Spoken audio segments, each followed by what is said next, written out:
Hi అండి, నేను మీ అరుణ.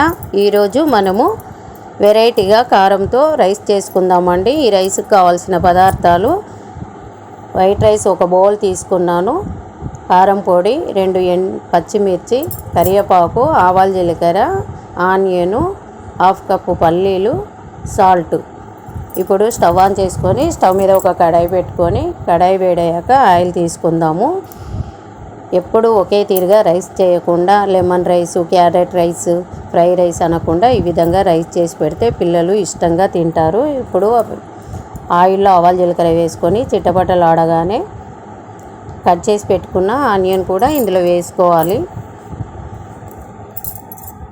Stove flame అనేది సిమ్లో పెట్టుకొని ఫ్రై చేసుకోవాలి. ఆనియన్ మాడకూడదు.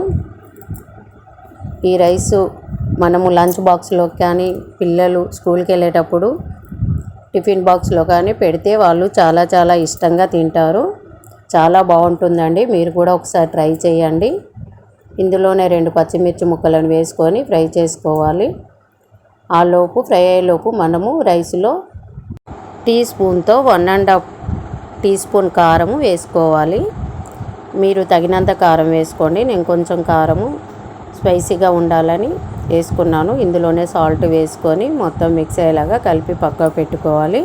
ఇప్పుడు ఆనియన్ ఫ్రై అయింది. ఇందులో పల్లీలు వేసుకొని మరొకసారి కలుపుకోవాలి.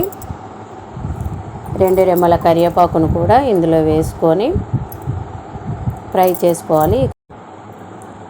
కలుపుకొని ఇప్పుడు మనము కలిపి పెట్టిన రైస్ ఉంది కదండి, ఆ రైస్ని ఇందులో వేసుకొని మొత్తం మిక్స్ అయ్యేలాగా బాగా కలుపుకోవాలి. నేను కారం పొడి కలిపినప్పుడు రైస్లో కారం పూర్తిగా కలవలేదు. ఎట్లాగా ఆయిల్లో వేస్తాం కదా, అప్పుడే కలుపుకోవచ్చు అని వదిలేశాను. ఇప్పుడు మొత్తం రైస్ను మరొకసారి కలుపుకొని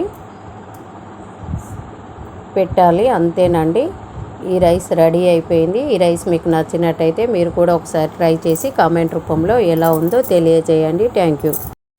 చూసారు కదా ఫ్రెండ్స్, మా అమ్మ చేసిన కారం రైస్. మీరు కూడా ఒకసారి ట్రై చేసి ఎలాగుందో చెప్పేసేయండి. Please do like, share and subscribe. Thank you for watching.